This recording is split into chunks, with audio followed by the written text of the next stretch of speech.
ডুয়ার্স ঘুরতে গেলে সাবধান হন এই সরীসৃপের থেকে। ইদানিংকালে আখছাড় আনাগোনা চোখে পড়ছে উত্তরের ডুয়ার্স জুড়ে। এড়ালেই হতে পারে মহাবিপদ। বলা হচ্ছে কিংকোবরার কথা। কথায় আছে, ডুয়ার্স যতটা সুন্দর ততটাই ভয়ঙ্কর। তার প্রমাণ ডুয়ার্সের গভীর জঙ্গল। ভেতরের রূপ ততটাই ভয়ঙ্কর।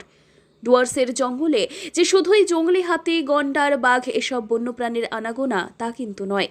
গ্রীষ্ম হোক বা বর্ষা, সম্প্রতি অন্যান্য সরীসৃপের পাশাপাশি আনাগোনা বেড়েছে কিংকোবরা সাপের। মাঝে মধ্যে বিভিন্ন বনাঞ্চলের পাশে যেসব গ্রাম রয়েছে সেখান থেকে উদ্ধার হচ্ছে বিশাল আকৃতির কিংকোবরা। ক্রমেই প্রজননকালের সময়সীমা শেষ হতে চলেছে জঙ্গলে। বাড়বে আরও কিংকোবরার পরিবার। জানা গিয়েছে কিংকোবরা সাপ গভীর জঙ্গলের মধ্যে বসবাস করে। যে সমস্ত পর্যটক ঘুরতে আসে তারা কিন্তু একটা বন্য প্রাণীর সাথে একটা সংঘাত হওয়ার সম্ভাবনা থেকেই যায়। কারণ শুধু কিংকোবরা কেন, এর আগেও আমরা দেখেছি যে ট্যুরিস্টের উপর গন্ডারের হামলা হয়েছে, হাতির হামলা হয়েছে, বিভিন্ন ওয়াইল্ড লাইফের হামলা কিন্তু হয়েছে। আর মূলত যেটা কিংকোবরার কথা বলা হচ্ছে, কিংকোবরা সব অতি গভীরে থাকে এবং কিংকোবরার যে মানসিকতা সেটা হচ্ছে মানুষের থেকে অনেকটা দূরে থাকতে চায়। কিংকোবরা ভালোবাসে, মানে মানুষের সংস্পর্শে আসতে চায় না সহজে।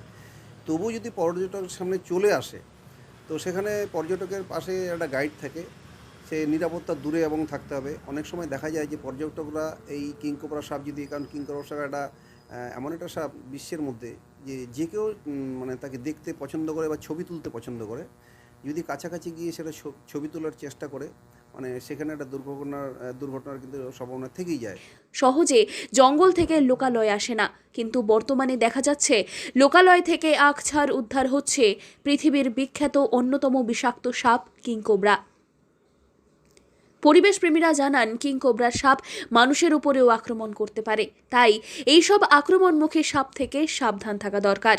কারণ কিংকোবরা এমন একটা সাপ, সে কিন্তু তেড়ে এসেও কামড় দিতে পারে, বাইট করতে পারে, মানে মানুষের পিছনে কিন্তু তাড়া করতে পারে। কিংকোবরা এমন একটা সাপ, সুতরাং এটার থেকে একদম খুব সাবধান এবং নিরাপত্তা মানে রাখতে হবে।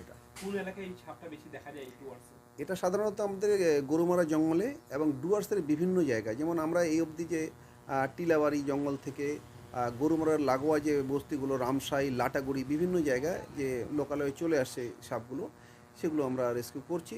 তাতে বোঝা যাচ্ছে যে যে সমস্ত এলাকা থেকে আমরা সাপগুলো উদ্ধার করছি তাতে ডুয়ার্সের বিভিন্ন জায়গায়, এবং আলিপুরেও কিছু সাপ উদ্ধার হয়েছে, বা মাকড়াপাড়া, কালীবাড়ি, সেখানেও উদ্ধার হয়েছে। বিভিন্ন ডুয়ার্সের বিভিন্ন জায়গায় এগুলো এখন বিচরণ হচ্ছে। আর কদিন বাদেই পুজোর মরশুম, পর্যটকদের ভিড় হবে বলেই মনে করা হচ্ছে ডুয়ার্স জুড়ে। তাই জঙ্গলের ভেতরে প্রবেশের সময় সতর্ক থাকার পরামর্শ দিচ্ছেন পরিবেশ প্রেমীরা। তা না হলে বড়সড় বিপদের সম্মুখীন হতে পারেন আপনিও। অনেকেই আছেন যারা কিংকোবরাকে খুব একটা বিষাক্ত মনে করেন না, তাই দেখলেও এড়িয়ে পাশ কাটিয়ে চলে যান, কিন্তু তা একেবারে ভুল। শুধু জঙ্গল পাহাড় ভ্রমণের সময় নয়, যে কোনো জায়গায় এই কিংকোবরা চোখে পড়লে সাবধান থাকতে হবে। জলপাইগুড়ি থেকে সুরজিৎদের রিপোর্ট, লোকাল 18 বাংলা।